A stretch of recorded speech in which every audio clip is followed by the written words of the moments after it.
Hey, what's going on, everyone? True Techno Gamer back at it. Thanks for watching and joining me on this journey here. So if you haven't done so already, please like, subscribe to the channel. Keep the support coming. Hit me up in the comments. I'm definitely seeing all of them. I'm usually doing a pretty good job of responding to everything that I can. So I appreciate you guys. So I just wanted to talk about a recent trip I took up to Gramophone right here in Maryland at the Columbia location. SVS was there, and they actually were doing this event. It's something that they do.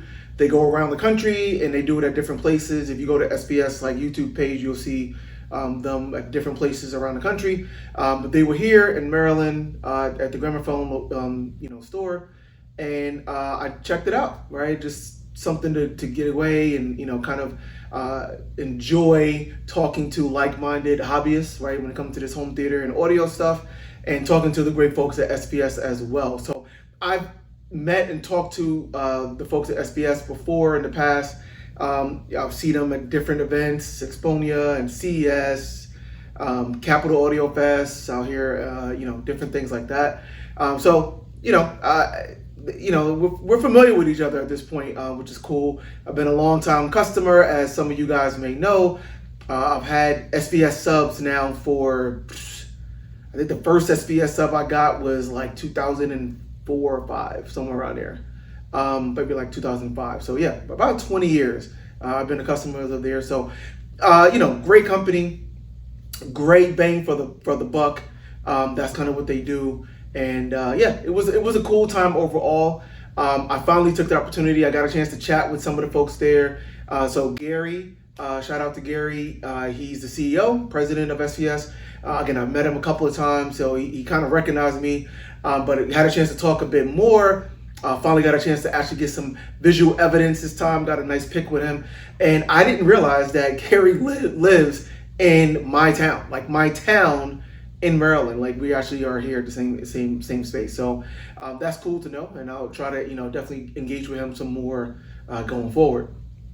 I also had a chance, Larry, shout out to Larry. He's someone that I see regularly, and I've talked to him a bunch. And I think that Nick was there. I think he's like the VP.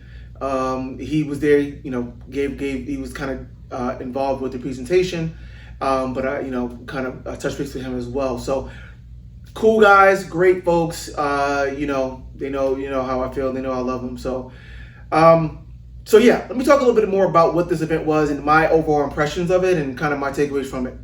So they call this the SVS experience, and really what they're trying to do, I guess it seems, is to educate some folks that may or may not be too well versed in like home theater, aspects. They have 3 kind of experience zones. That one is kind of like their flagship pinnacle home theater zone that was kind of in a very interesting space. It was kind of like just in the middle of the store. It was the absolute worst space room you could think of. Super high ceilings. They literally had like the Ultra Evolution Atmos speakers like taped to the wall, because obviously they're doing this stuff kind of very impromptu, right? And surrounds are kind of like way in the back on the floor on stands. So there's 100 people in there, obviously blocking the sound and speakers all around. They had their PB17 Ultra subs, which was really cool, really interesting. And then they had like the Titan Evolutions, the Ultra Evolution Titans at their mid-range towers, kind of in his main theater space. So they were doing like classic home theater Atmos demos there. And then they had another space with the Ultra Bookshelf, kind of doing 2-channel, but like it was the Ultra Bookshelf, smaller scale, with their their Sound Path wireless bass. I think they call it the wireless bass system. So it's like an integrated 2-channel set up there. And then they had like their flagship 2-channel experience with the Pinnacle, so their flagship Ultra Evolution towers in a room, nice treated room with Macintosh electronics, and they went to town there. So that was kind of like the 3 different experiences. And then so it started in the kind of like, they did a presentation that was kind of like maybe 40 minutes or so. in that main area. And they kind of like had all of us there, and they were just talking about kind of somewhat their journey, kind of what their goals are, kind of, again, some fundamentals of home theater and what home theater is about. And then doing these demos, things like Top Gun Maverick, of course, and several like DTS demos from DTS Disc and a bunch of Dolby Atmos demos, stuff like that. So, I thought they said some interesting things there, right? Now, for those that don't know, SVS is, a great bang for the buck company. They make the best products possible for what they consider to be a reasonable price. Their goal is to make things that are accessible and obtainable to the average, consumer, or the average, audiophile, right? They're not out there trying to make, these extravagant luxury items that cost, $10,000 plus. They have nothing like that. So the way that they operate in their designs and what they put out there is they're always conscious of that. They're not a company, like I said, that they basically say, here's a blank check to the engineers and the product folks and say, come up with whatever you want to come up with. That's not how they operate. They kind of have these self-imposed constraints, right? They want to make the best product within a certain form factor, within a certain size that's reasonable for a typical living room space, and of course within a certain budget. So they talked about that, right? Like how they feel like hi-fi audio and hi-fi home theater should not be something that's inobtainable, right? For, again, just an average person, right? And then they talked about this concept that I thought was interesting of what they called the modern audiophile, right? And this idea that, the term audiophile has a connotation and has a bunch of, assumptions of what that person is historically from the 70s and 80s and 90s probably, right?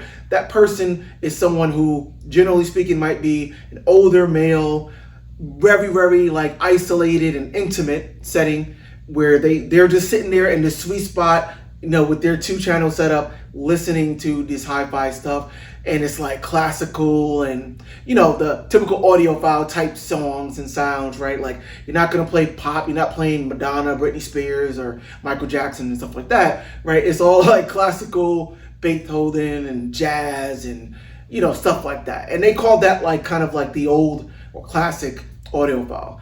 And this concept now of like, this is 2025. We listen to things wirelessly on mobile devices. We stream everything. We have home theaters that can basically match the public, the commercial cinemas in many cases, or exceed them. We game, we play video games in our systems. There's a lot more going on, and we listen to a lot more types of music. We have access to a lot more types of music. That little record rack, right, of vinyls over there, that would have been that old audiophile. You don't need that anymore, right? Most people don't have anything physical anymore. Vinyl, CDs, or whatever. They're just on their phone, on the app, right? Playing through Spotify, Tidal, whatever, right? So I thought that's interesting because, clearly I think I probably would represent that more modern audiophile. I do, again, multi-purpose room, gaming, streaming movies, streaming sound and songs. I do that. And also, I've been around that. I've been around the, quote unquote, traditional audiophiles that are listening to things and spotting things and being adverse to certain things that honestly just never made sense to me, right? I'm just kind of like, what are y'all hearing? Why is that good? Why is that bad? Why is that a problem? It can be pretty toxic in some cases, right? The people that are, good audio has to be this, that, and kind of put things in buckets. And SVS is not about that, and I'm not generally about that either. So I respect that. I respect them for that and trying to put that out there. I generally agree with where they're coming from with that. Their Ultra Evolution Pinnacle towers, Flagship towers, are about 5? I think they're 5K, unless they went up slightly, but I think initially they were around 5K. Right, that's not chump change by any stretch, but again, compared to 10, 20, 30, $50,000 speakers out there that exist, that's actually pretty affordable. And they're trying to deliver performance that they feel can compete with things that are 2-3 times the price easily, like things that are over 10K, right? So, okay.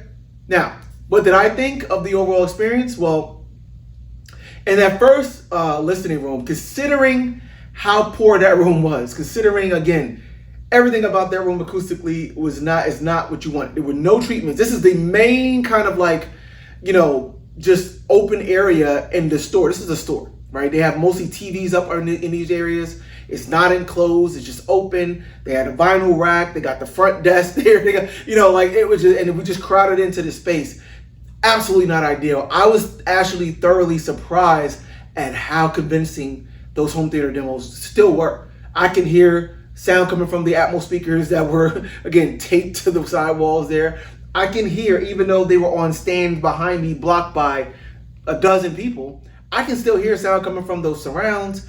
And I was kind of like towards the back, kind of middle back. So again, I'm blocked by 30 people in front of me. I could barely even see the TV screen. But I still can get the impact and impression from even the front stage. I was surprised. Like, it was like, how is this even, everything is wrong in this situation. I'm blocked by people and, but I got it. And what was really impressive to me was the PV-17 Ultras. Those subs, they had two of them. Again, not in like ideal places, but they had two of them there.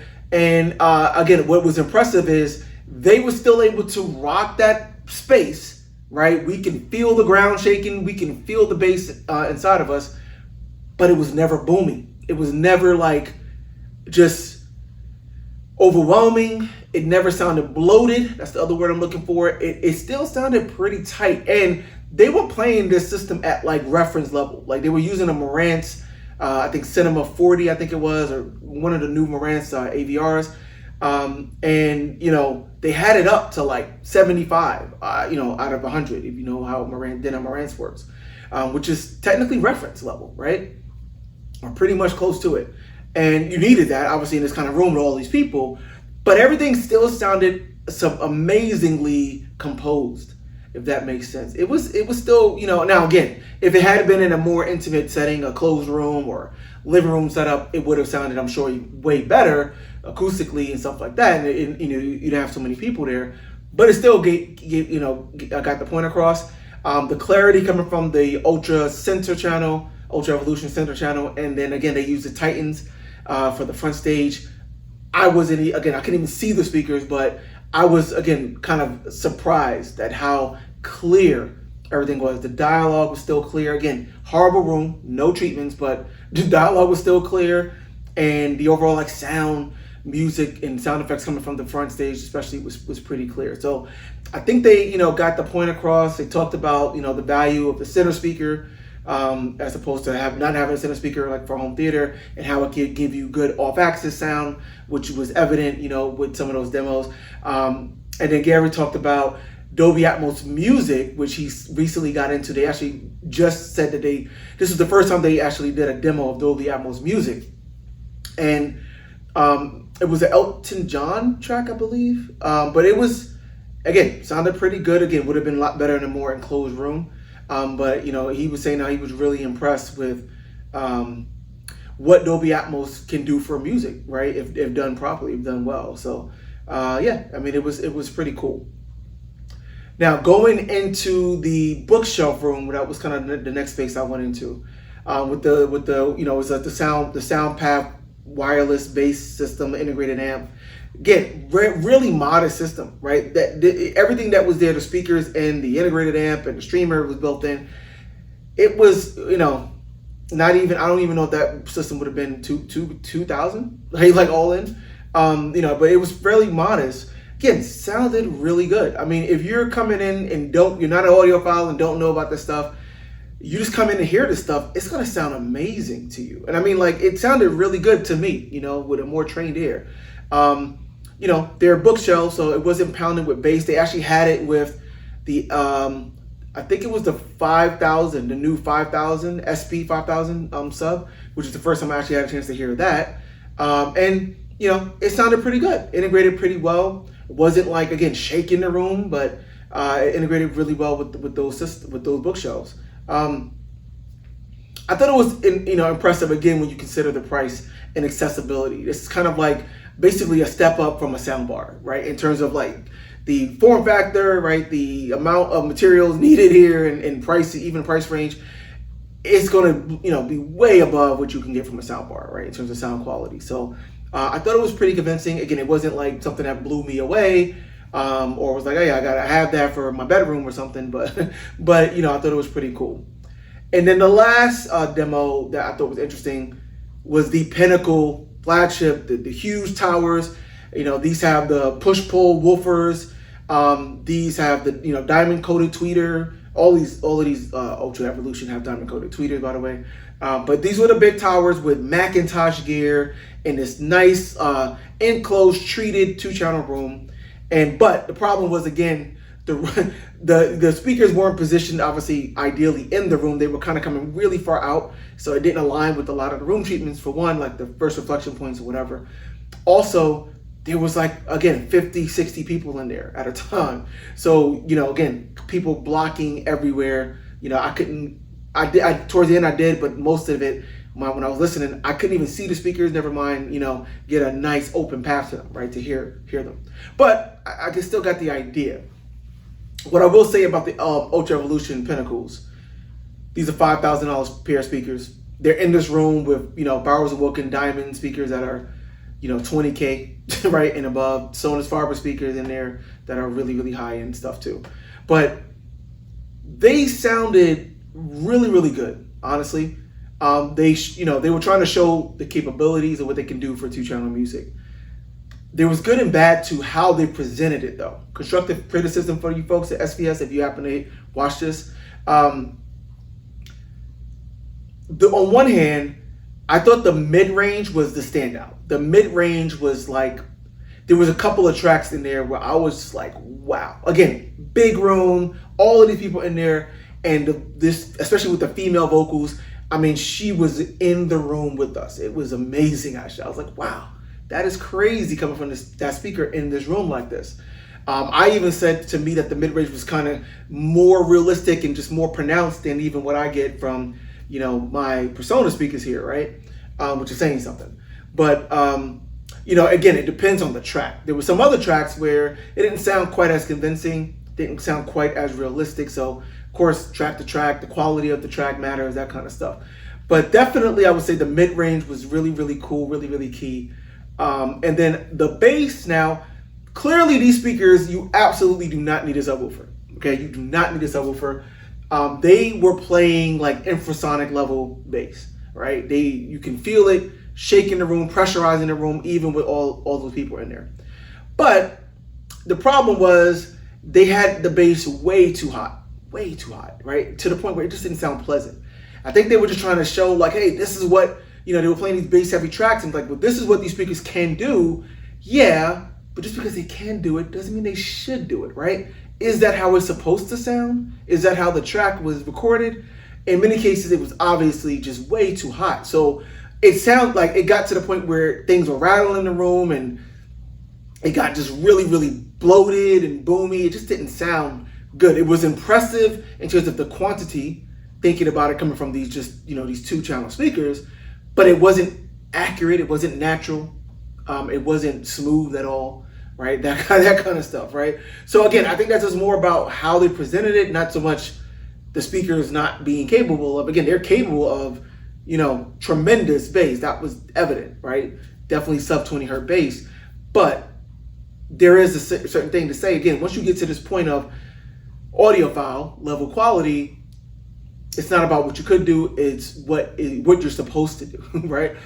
How is that song supposed to sound? How was it meant to sound? So you sometimes you need to dial stuff back to kind of keep things even and smooth. That wasn't the case in that demo. And also, I mean, they were playing the songs really loud. These SVS with there's aluminum tweeters, diamond coating on them, nice sophisticated stuff. It definitely sounded super detailed. It was really, really detailed. I'm used to, again, my speakers are beryllium tweeter and beryllium mid-range. You don't get much more detailed than that. They were up there. They were like these SVS speakers were super detailed. I could hear the resolution. I could hear the detail in the mids and the highs. But again, it was a little hot. Depending on the track, it definitely came across as being a bit forward. There was some tracks that borderlined on maybe being a little harsh even, but not most tracks. It just was definitely more of a forward presentation for sure. More of a lively type of presentation. Now, again, I'm all for that, right? My ears aren't as sensitive to it. Again, Persona clearly have a more forward presentation as well, which I generally like. But these were, again, if you're, for the audiophile type of people, are they going to probably go and buy a Evolution Pinnacle for their dedicated 2-channel setup? Probably not. Probably not. And honestly, I mean, for SVS's, sake, they are a home theater company. I'm not saying that, they can't do, good 2-channel. Both the bookshelf and these speakers were good for 2-channel. But I wouldn't go into it, right, if I prioritize 2-channel and go into buy like these products. If you're buying a home, like I, have a hybrid system, if you're going in and saying, okay, I want to build a home theater, but I want to be able to do good 2-channel as well, then for a good price, these are absolutely for you. Those Pinnacles can play full range. You don't, like I said, don't even need a sub, but they're also going to sound killer in a home theater, right? To me, if you're not using them for home theater as well, at least, you're kind of selling them short in terms of what their strengths are, right? I'll put it like that. So, yeah, I mean, overall, it was impressive. It was kind of cool to hear kind of what the strengths are of what the system is. Was at least, if I had a chance to do it myself and be in a more intimate setting with them and play them not quite as loud and go through various tracks, I'm sure that they still would have sounded really good, and I would have got a better feel of what they're really about. But in the context of these demos, yeah, I mean, again, the bass was a little bit too hot, kind of uncomfortable. The overall like highs in presentation was a little bit forward, but that made it sound a little bit more lively. That made it sound a little bit more energetic for pop and rock and those kind of things. So it was all cool. So yeah, man, I mean, that's pretty much it, man. I it was good. Like I said, talking to some other people in the area that are home theater enthusiasts as well. Again, if I had come in hearing those when I was kind of definitely starting in my journey, I would have been like, wow. Like I would have been blown away of what was possible for these price ranges, especially. They're amazing products overall. I couldn't help but think, of course, listening to their system, like how does that compare to my system now, right? Now that I have something like this and my ears are more trained, like how does that compare? And again, you'd be surprised. I mean, a lot of it is, honestly, I would say more of the details. But I came back and listened to my system, a couple days after I got back. And one thing I would say is, which is what you would hope for a system that's literally several times the cost, I would say that my system sounds a bit more refined is the word I would use, right? Like listening to certain songs, even though these are still more forward in general in their presentation, it was a bit more just a refinement to it, kind of a more sophistication to the sound. The detail was there, obviously. It didn't sound overwhelming. It didn't sound over bloated. I kind of think about if for TVs, for folks that are in the TVs, and TVs are kind of evaluated by their EOTF tracking, which is basically it's the tracking of like how the actual brightness and color and all that stuff should be based on like true to the source, like how, if it was true to the source and to the content, there's a curve that defines like what the brightness level should be for HDR and that kind of stuff. And you see TVs that, may be too bright and they kind of go off that curve, and they're not bright enough and they go below that curve. Ideally, you want to be right on that curve, meaning you're playing the content exactly how it's supposed to be. My system plays the content closer, at least, to how it's supposed to be. Things are a little bit more restrained, but more smooth and more delicate. That's how I would put it. Again, at least on the way that they presented it there, which is very, very forward and just kind of in your face and loud, which again is not necessarily how it should be all the time, at least not for all tracks. So definitely a little bit more delicate. I would say a little bit more balanced, clearly. I still love my system, especially for music. I love it, love it, love it, man. And I'm always kind of just almost hypnotized when I sit down here and just listen to music. The same songs sometimes, the same song I've listened to, and I'm just like always just hearing new things, or just really taking it in and just being like succumbing to the music. That's what you want. That's what I want with a system like this, of this level. It works for me. I still have more work I'm doing to optimize things with my room, with the calibration. I'm learning a lot more. I'm gonna definitely share a lot more about that soon. So I'm gonna try to even make this thing even better, even more optimal. But man, these things are beasts, man. These paradigm personas, I still love them. And again, that forward presentation works well for home theater, for gaming, streaming movies, or watching movies, whatever. So I'm good, man. I still love it. Clearly, the overall sound for music that I was listening to here was, I would say more desirable overall. Like, blind test for getting money. Like, I still would obviously want to take, what I hear here over what I heard there. For home theater, though, again, PB17s, they were rocking the house in a way that I generally don't even do in this house, and can't probably do in this house. So that was super impressive. And again, their center channel was also super impressive. So, again, there are levels to this, right? And SVS is, intentionally staying at a certain level, at least in terms of price. They're trying to give you what they consider to be reference quality for that price. In some ways, for sure, it is evident that they are delivering that. But there are differences to how the overall character and signature of, their sound would be compared to something like a Paradigm Persona, like a Bowers and Wilkins, like a Focal, higher end Focal stuff, et cetera, et cetera. So anyway, I had a great time there, man. It was good being there. Shout out again to the folks at SVS. Just cool being around, again, like-minded folks. Keep up the good work. I still have my SVS Ultras. I still have my SP16 Ultra subwoofers. The Ultra Evolution, the Atmos speakers here. So still an SVS customer, happy one at that. But it's interesting to see how the levels play out, right? That's all for now. True Techno Gamer. Until next time, signing off.